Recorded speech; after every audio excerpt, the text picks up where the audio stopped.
वर्षा उसगावकर यांना एकदा जोरदार टाळ्यांनी आपण त्यांचं स्वागत करूया.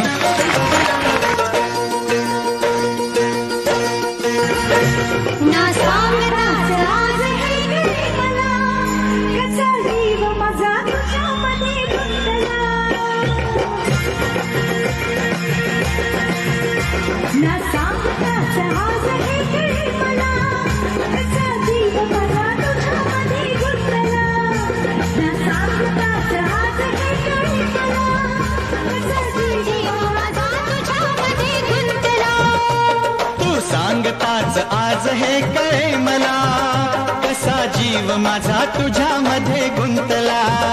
तू सांगताच आज हे